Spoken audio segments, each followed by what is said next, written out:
Thank you everyone for being with us. We're going to begin the service. I'm going to start by chanting from the book of Psalms. This is Psalm 121, first in the Hebrew, and then I'll offer an English translation. Shir lamalot Esaheina Yehel Heharim Me'ayin Yavo Hezri Esaheina Yehel Heharim Me'ayin Yavo Hezri Mehim Adonai Ose Shamayim V'Haaretz Ezri Mehim Adonai Ose Shamayim V'Haaretz Al Yiten Lamot Raglecha Al Yanum Shomrecha Hine Lo Yanum V'Lo Yishan Shomer Yisrael Adonai Shomrecha, Adonai Tzilcha Yad Yeminecha, Yomam HaShemesh Lo Yakeka V'Yareach Balayla, Adonai Yishmorcha Mikol Ra, Yishmor et Nafshecha, Adonai Yishmor Tzidcha Uvoecha, Me'ata Be'ad Olam. Song for ascents, I turn my eyes to the mountains. From where will my help come? My help comes from Adonai, maker of heaven and earth. Adonai will not let your foot give way. Your guardian will not slumber. The guardian of Israel neither slumbers nor sleeps. Adonai is your protection, the guardian at your right hand. By day the sun will not strike you, nor the moon by night. Adonai will guard you from all harm and guard your life. Adonai guards your going and coming now and forever. I want to thank everyone on behalf of the family for being with us. We're here to honor and pay tribute to Margie Binder, whose name in Hebrew was Mindel bat Aaron v'Miriam. And Margie, as she was known, was born in Winnipeg on April 16, 1935. She left this world on September 2nd, which corresponds to the Hebrew date of the 16th of Elul. She was preceded in death by her parents Aaron and Miriam, her husband Monty, her son Hirsch, her nephew Dr. Ari Lipson, her niece Marilyn Bricker, and her other nephew Martin Bricker. I want to offer our condolences to her children, Moish and Rebecca, to Arona and Sean, and to her daughter-in-law Susan, to her grandchildren, Anna, Izzy, Meir, Henya, Hanya, and Heva, and to her sister Gertrude, otherwise known as Gittel, to her niece Shaarey and husband Andy, as well as to her niece-in-law Avis and her sons Mark, Daniel, Jonathan, and Benjamin. At this time we're going to hear from a few members of Margie's family, from Moish, Anna, Rebecca, Shaarey, and Susan.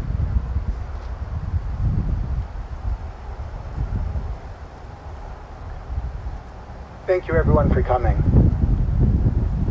On Sunday afternoon, I was at home trying to come to grips with my mother's passing as I was watching Meet the Press, which I had recorded. They were doing a retrospective on Bill Richardson, former governor of New Mexico, congressman, ambassador to the UN who had just passed. They described his life as a career of service in the context which we usually reserve for world leaders and government officials who dedicated their life to the betterment of society. However, there is something heroic about people who do not have such high positions, but dedicate themselves to their family even at their own expense. That was very much the life of my mother, Margie Binder.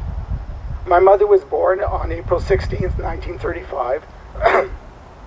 She hated that date because it conflicted with the responsibilities for preparing Passover and would completely overshadow anything related to her birthday. So my mother, ever the pragmatist, decided to combine her birthday with Mother's Day. This, of course, necessitated moving the celebration of my birthday, which almost always coincides with Mother's Day, to the next month on Father's Day. This is not the only way we were linked. Both of us had the initials MB, which she would always encourage me to use instead of my full signature, in order to cause as much confusion as possible to authorities.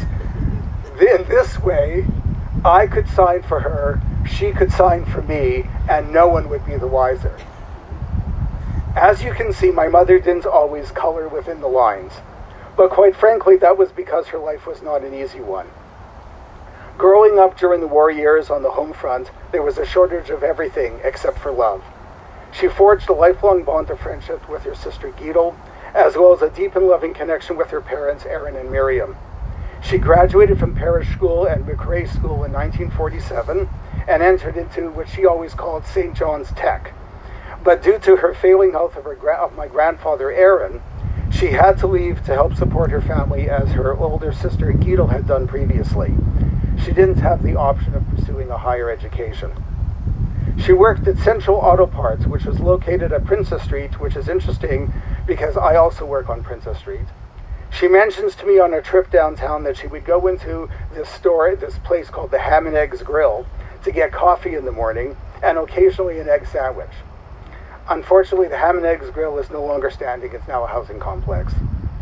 In 1955, she married my father, Margie Binder, and soon left work to raise her family, my sister Arona, myself, and my brother Hersh, Zichrono Livracha. At 37 in 1972, my dad, Margie Binder, passed, forcing the responsibility on a single mother in 1972 to raise the family of 3 children by herself with few economic opportunities. She eventually landed a job at Winnipeg Photo, where she worked in the professional division till Winnipeg Photo was sold to Life Touch, and the professional division was ended. Those years in the 1970s were not easy, as anyone old enough to remember the 1970s can attest. The double whammy of very high inflation and stagnant economy, leading to the term stagflation, made life very difficult for a single mother trying to make ends meet with growing children. But somehow my mother managed to make it, largely due to her pragmatism, determination, and quite frankly, her stubbornness. We did not have much. Money was frequently tight, but my mother always found ways to stretch the budget. Even though there was not much, I never felt that we went without. My mother may have been at times intransigent and inflexible, but she was generous to a fault. Whenever we needed something, my mother would find a way to make it happen. In retirement, she always made herself available as the Baba daycare, especially for my daughter Anna and my niece Izzy. My daughter Anna still speaks fondly of the days that Baba would pick her up from school, serve her supper, and then take her to dance class.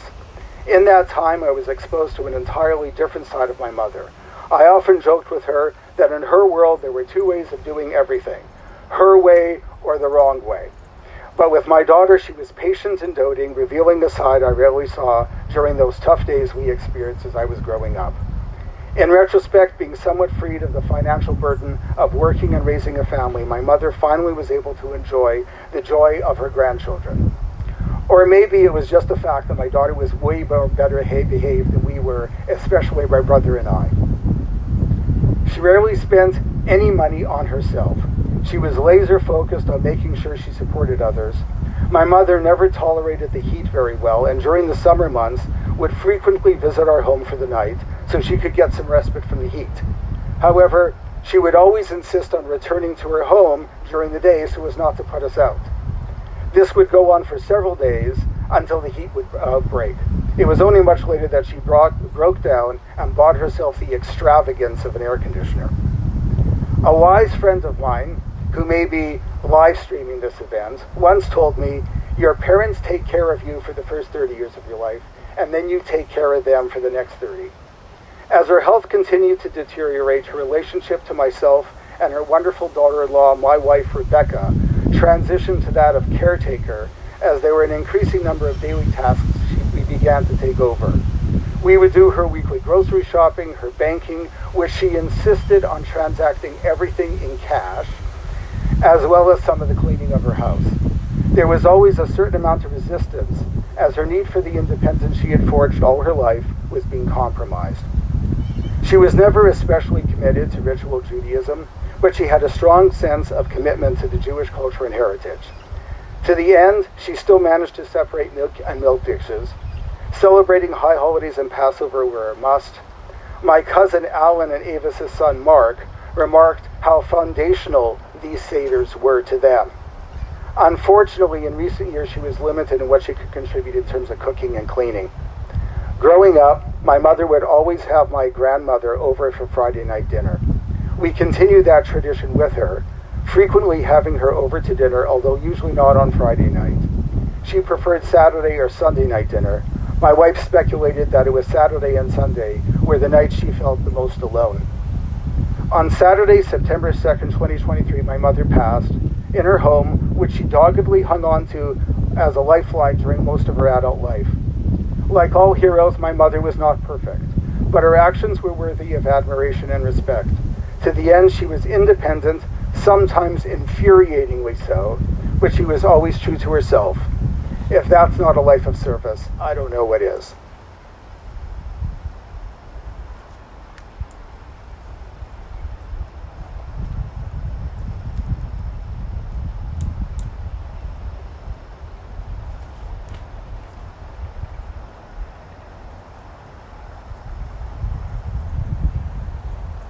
Where I take out the mic. I just wanted to add something to my husband. If you want to know what he's talking about, how ill-behaved he and his brother were, just ask him about why his mother moved the piano. So, it's hard to sum up how I feel about Margie in a few short sentences, but perhaps I could begin with our first meeting. Moish decided it was time he should introduce me to his mother, so it was with great trepidation that we arrived at her house. After introductions, Margie invited me into the tent, whereupon sitting down on her couch, I hear a snap and a crunch. The look of total shock on her face was mirrored on my own when I saw her broken glasses. It went downhill from there. Eventually, she forgave me, and then I broke her couch. And that is another story for another day. Margie was many things. She was a loving wife, a loving sister, loving mother-in-law, loving aunt, but most of all, a loving grandmother. Life was never easy for her, and she lost her father early, as well as her husband. Anyone would have struggled to provide for 3 children, but she did so with determination and courage. She was truly amazing. She was loyal and steadfast, and those she loved, she did so unconditionally. Izzy and Anna were the joy of her life, and whenever Baba daycare was needed, she was there. She was always present in the moment, playing card games, telling stories, playing at the park, schlepping them to and fro whenever needed. She was a quintessential Baba, never happier than when she was able to feed them. She loved the cuddles, she loved the earnest conversations, and she loved those naps when she was exhausted by those 2 wild children. I was grateful to her for many things. I was glad we could return her many kindnesses when she needed us. I remember how she reacted when she learned everything I did to help my own parents, and how she worried that it wasn't right to put that on a daughter, as it should happen. Margie later needed our help, and that is when I think she really understood what I had meant back then. To me, family is a promise that we will always be there for each other, so I promised her that we would always be there, and I'm glad that we were. She was there when we needed someone else to run after her daughter for a change, and we were there when she had her knees replaced. She was there when she needed a place to go after the house fire, and we were there when she needed help recovering from eye surgery. She was there when we fell, and we were there when she broke her tailbone, and in the end, I think she understood what I had meant. And I think she understood that I loved her as I'd loved my own mother. I miss you, Margie.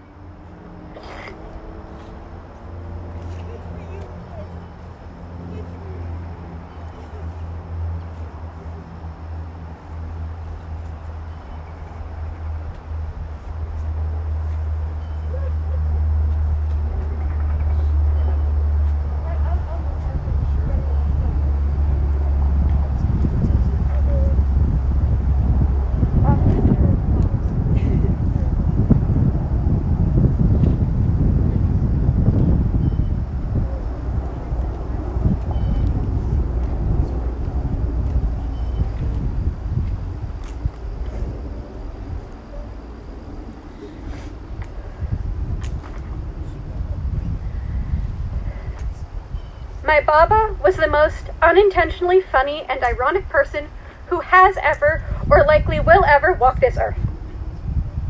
She loved home improvement shows, and when she came over for Shabbat, she loved watching YouTube DIYs and home fix-it channels. And yet, the closest my Baba ever got to repairing anything in her home, where the laminate was peeling up off her kitchen counter, Baba fixed it with an elegant strip of clear Scotch tape. Baba was always saying, a place for everything and a thing for every place. Baba frequently asked if I really needed all the ungapatska that was my cosplay stuff, and if Baba were a wild animal, the best way to lure her into a trap would be by inviting her over and leaving her to her own devices long enough for her to start puttering. And yet, in Baba's house, there is a wardrobe with nothing but blank, empty cardboard boxes in it. There are multiple drawers in Baba's home that are filled only with reusable bags. And before you worry about the plastic bags, those have a home in old chocolate boxes, slipper boxes, and pride of place in Baba's nightstand. Baba was constantly lecturing us about doing too much. Every Shabbat we had the same argument before Baba acquiesced and learned that we would not let her leave without taking leftovers with her. And you know what else? I used to joke with my dad that Baba was old. She was probably born old. Her first words were probably, "Aren't you cold? It's so drafty in here," shortly followed by, "No, Mama Love, that's not the way things are done." But in retrospect, I think my Baba was just born stubborn. In my humble opinion, even Hashem knew that my Baba was born with too much chutzpah for one tiny little lady. For example, my Baba was incredibly independent. Even these last few years, as her health declined, Baba was unapologetically independent, no matter how much it drove us bonkers. Shortly after going in for eye surgery, Baba asked her doctor when she could get back to driving. Both the doctor and my dad, who had taken Baba, emphatically insisted at the same time, no. They insisted that this wouldn't be happening anytime soon, and Baba insisted she parked her car in front of our house so that it would be ready when she was. As if Hashem were trying to give indisputable proof of Hashem's will, a massive branch fell and landed directly on my Baba's engine. After that one, finally, Baruch Hashem, she took the hint. Watching only a few episodes every week, we had her over. We watched the entirety of the Gilmore Girls and the reboot, Downton Abbey and the movie, Bridgerton and Queen Charlotte, The Marvelous Mrs. Maisel, and Queen's Gambit. I sat next to my Baba every week, listening to her wheezing, and lectured her regularly about taking that inhaler her GP had wisely prescribed her. Each nagging session would conclude with, and I realized we could have tied Baba to the kitchen chair. We could have forced her to take her medication. We could have put an ankle bracelet on her and ensured she never left the house unsupervised. But all of that would have made the most stubborn and unintentionally silly woman in history incredibly sad. After we got the call that Baba had passed, every call afterwards, I was expecting to hear that they were wrong and the most stubborn woman ever had made a miraculous recovery. No such call came. But I did get a phone call that finally helped me make sense of this tragedy. For those of you who don't yet know how my Baba went out of this world, it was in the most quintessentially Baba manner I can fathom. She paid for people to maintain her lawn. We saw her regularly ourselves, but when Baba was worried about the hail potentially damaging her property, she needed to see to matters herself. It wasn't just a heat wave, but a heat warning, but Baba was Baba. Canada was on fire. Baba refused to take her inhaler, but Baba was Baba.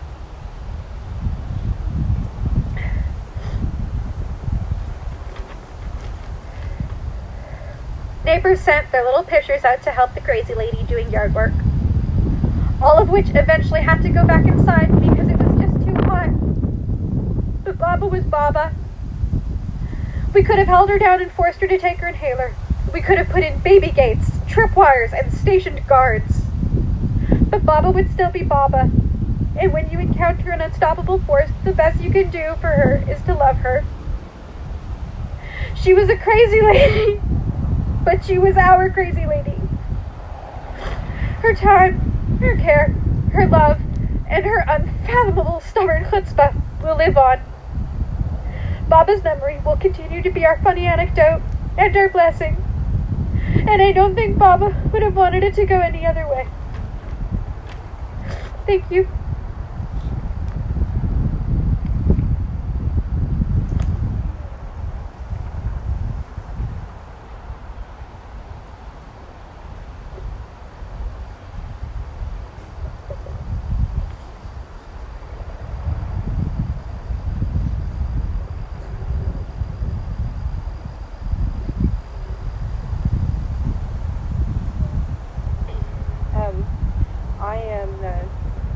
Margie's youngest son's wife and the mother of her youngest grandchild, Izzy. And I met Margie almost 30 years ago now. And I have always known her and seen her through the prism of my husband Hirsch's lens. And one of my favorite things about Hirsch was his deep and abiding respect for women, for all women. And that started with Margie. He loved Margie, of course, she was his mother, but what struck me so much about Hirsch from the moment I met him was how much he respected and admired Margie. He told me that there was no one on this earth better in a crisis than Margie Binder. He said that it didn't matter how horrible things were, it didn't matter how much fear, how much dread was looming, it didn't matter how frayed nerves were. He said that Margie, in a crisis, was calm and cool and practical, and she would always lead her family through whatever needed to be gotten through. And I think the first time he experienced that was when his father died. He was very, very little. He was about to turn 5. And it was a horrible thing. Margie had lost the love of her life, her husband, which is devastating. But she also had 3 little kids and no apparent means to take care of them, and that must have been terrifying. And yet, Margie's reaction was to make sure that little Hirsch got his 5th birthday party. They had been planning it, he was really excited about it, and she made sure that it happened. So that when he looked back on his childhood and thought about birthdays, he didn't have this awful memory of his family's terrible loss. He thought of friends and cake and feeling loved and knowing that even though he'd lost his father, there was someone there who would always protect him and take care of him. And I think that is where the seeds of that profound respect that Hirsch had for women were planted. Of course, it wasn't just protecting him that Margie was good at. She also, I think, inspired and instilled in Hirsch a deep love for Judaism. Hirsch's Jewish identity was his identity. He couldn't separate his personality from his Jewish identity. He loved it and celebrated it. And it was based on the way that Margie raised him, and things like the fact that she made sure that her children went to Joseph Walensky, something that Hirsch wore like a badge of honor throughout his entire life. She sent him to Camp Masad, something Hirsch had a cultish-like love for, something that shaped his personality and his sense of community, and for better or worse, his sense of humor. And she also inspired that same love of Jewish identity in my daughter Izzy. And her Jewish identity is a little more understated than her father's, but no less important to her. And when she left for university in Ottawa a few years ago, she would come home and always be eager and brimming with a desire to go over and tell Baba all of the details of the things she was doing on campus with the Chabad network and the Hillel Ottawa organization. And she recently went on a birthright trip. She wanted to share those details with the grandmother who had inspired her love of Judaism. Margie, as Anna said, was tiny, and she was in many ways an unassuming woman. But she had so much fierceness in her. Fierceness for her independence, but mostly for her family. From her sister, Giedel, her lifelong best friend, to the children she was so proud of, to the grandchildren she adored so much. She really was, in the way she loved and protected and looked out for her family, the rock that Hershey told me she was.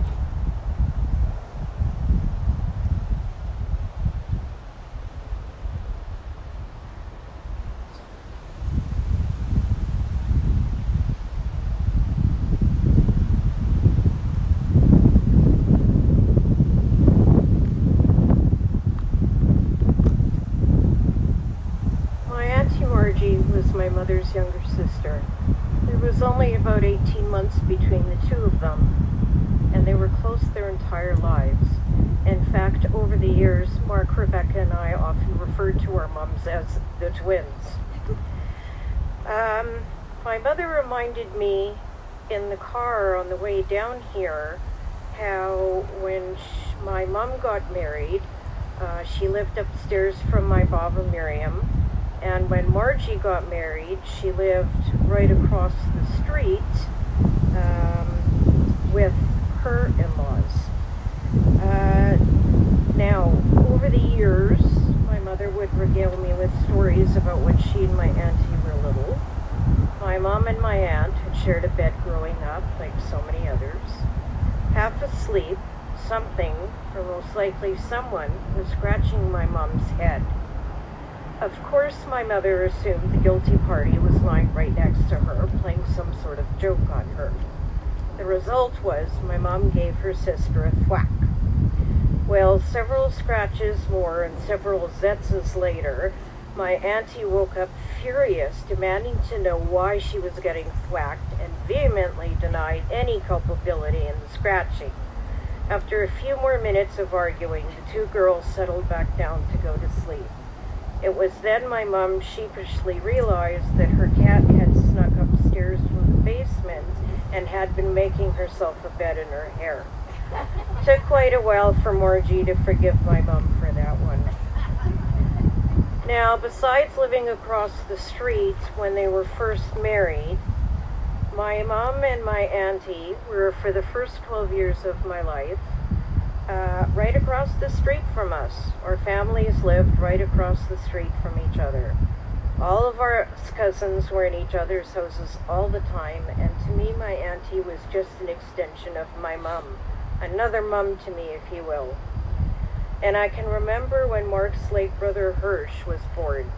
With my aunt's okay, I went into the bedroom to take yet another peek at the new baby. But this was the first time my aunt heard me sputtering and groaning and came running back into the room. First she started to giggle, which she tried desperately to stop, but the giggling soon turned into a full-blown belly laugh, something we didn't get to hear enough of from her. She could barely squeak out, "He peed all over you, didn't he?" Because I was, of course, soaked. Then there's my love of cream of mushroom soup. Even though my mom and my aunt were close, they also had their differences, including some different tastes in food. One afternoon, I walked over to see my cousins, who by this time had moved to a different house, a half block away. My cousins were sitting down to lunch, and what they were having was cream of mushroom soup. Now, mushrooms in my house were verboten. They were all poisonous as far as my mom was concerned.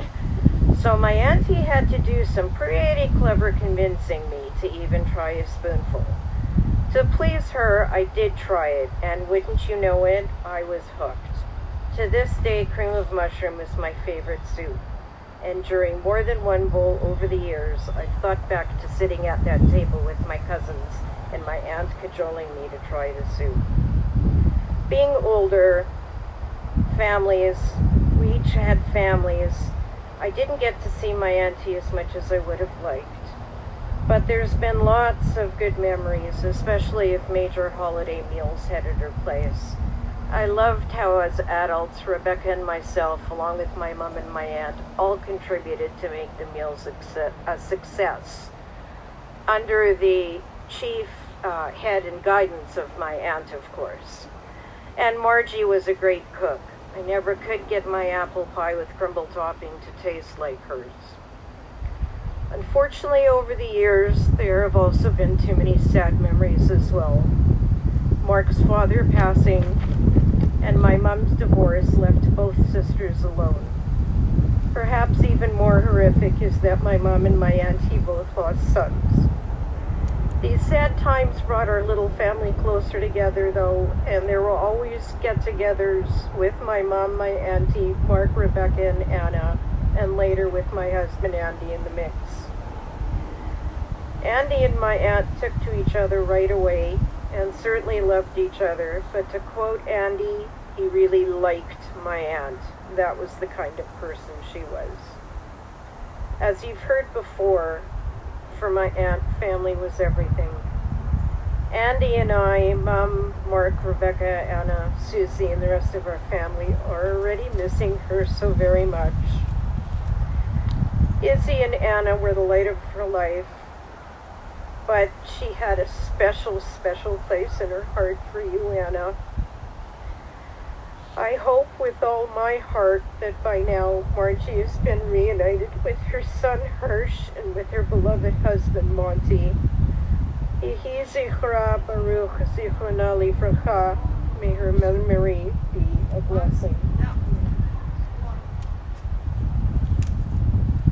Thank you all so much. All that I want to offer right now is an image that's coming to mind, an image that, of course, is relevant to the high holidays which begin next week. And that is Sefer HaChaim, the Book of Life. And the reason I say that is because each one of us is the author of our book on our lives, and the readers are those who've known and loved us and have been influenced by words written during that lifetime. So today we've gathered to write the final chapter in the Sefer HaChaim, the Book of Life, of Margie. Margie's legacy is worth recounting, and may we all continue to be inspired by her passion for a life of independence and the pursuit of meaningful relationships. Thank God for all the blessings which you, Adonai, have bestowed upon us in the form of Mindel bat Aharon v'Miriam. Tehei nishmata tzura b'tzura chaim. May her soul breath be bound up in the bond of eternal life. Before we continue with the remaining rituals that are part of the service, I just want to make a couple of announcements. Immediately after we're finished here at the cemetery, you are asked to join the family for a Sudat Havra, a meal of consolation at Congregation Eitz Chaim. As I said yesterday, it's still at 123 Matheson Avenue East for now. And the family will be sitting Shiva, but it's a little bit different, so I want you to encourage you to find Hadass. She's the only person with the rainbow colored glasses, but as far as I understand it, folks are welcome to join us for the regular Eitz Chaim Zoom minyanim in the day, and then some additional ones. But I'm sure Hadass will tell you more about that. So we continue now with placing earth on the casket. And what we're going to do here, I'll just give you some instructions, is that we're going to cover the top. And I know that there are some people who are very serious about wanting to remain until the entire amount of earth that's taken out of the ground is placed on top of the casket. I'm going to pause at a certain point and then continue with the remaining rituals. And anyone who wants to remain afterwards to place the additional earth on the casket can do so once we finish with the formal part.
There's a much lighter shovel here. If anybody would like to prefer to use this one, you're free to do so.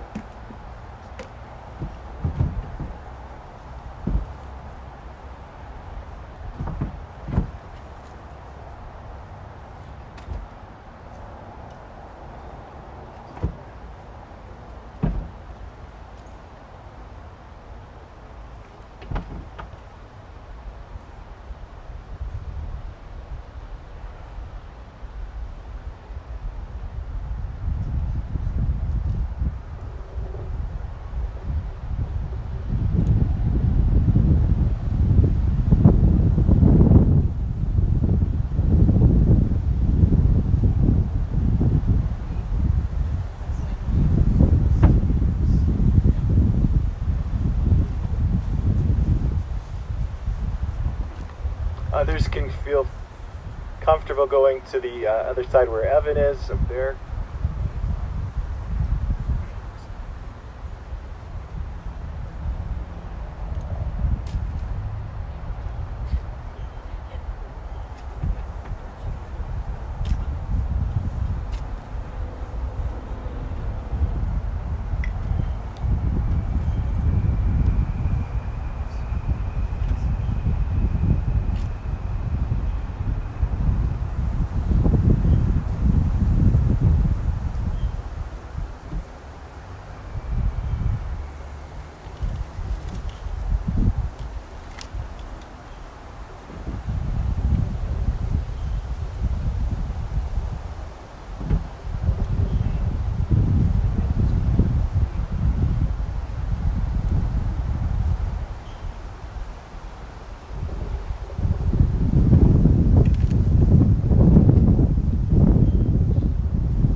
So perhaps we'll wrap up for right now. Again, if you'd like to return afterwards to place additional earth on the casket, you're welcome to do so.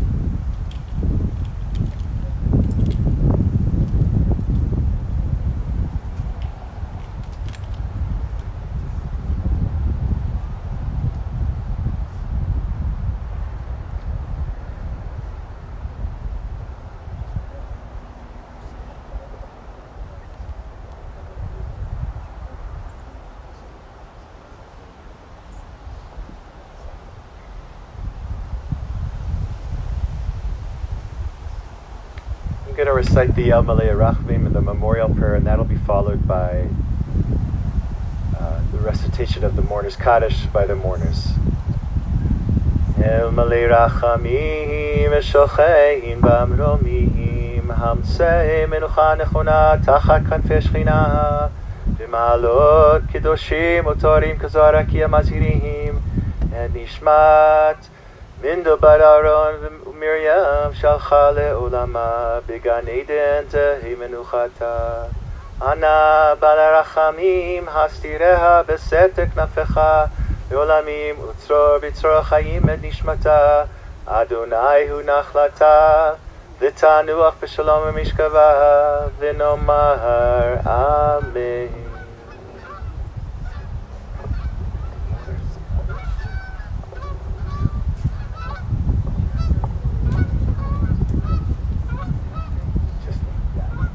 V'yid Kadash Shmei Rabah. V'alma B'ra Dibyutei V'yamlich Machutei V'chayekon V'yomechon V'chayei V'chol Beit Yisrael V'agala B'yizman Kariv V'yamir Amei Yehei Shmei Rabah Mevarach L'am Omei Omaya Yitbarach, Yishtabach, Yipa'ar, Yishramam, Yinaseh, Yitadar, Yitalev, Yitalal, Shmedu Sham, Shmeichut, Le'ela min kol birchata v'shirata, Tushbechata v'nechemata, Damiran belma v'imru amen, Yehei shlama Rabah min Shmaya, V'chayim aleinu v'al kol Yisrael v'ru amen, Oseh shalom v'yamav, Huya Oseh shalom, Aleinu v'al kol Yisrael v'imru amen. We finish the service by saying to the mourners these words of comfort and consolation, first in Hebrew and then I'll offer the translation in English. We say to you, Hamakom yinachem etchem betoch shar avlei Tzion v'Yerushalayim. May God continue to grant you comfort amongst all the mourners of Zion, Jerusalem, and throughout the entire world. This concludes the formal part of the service. If anyone would like to place additional earth on the casket, you should feel free to do so. And a reminder, there is a Sudat Havra, a meal of consolation at Eitz Chaim. Thank you all for being with us.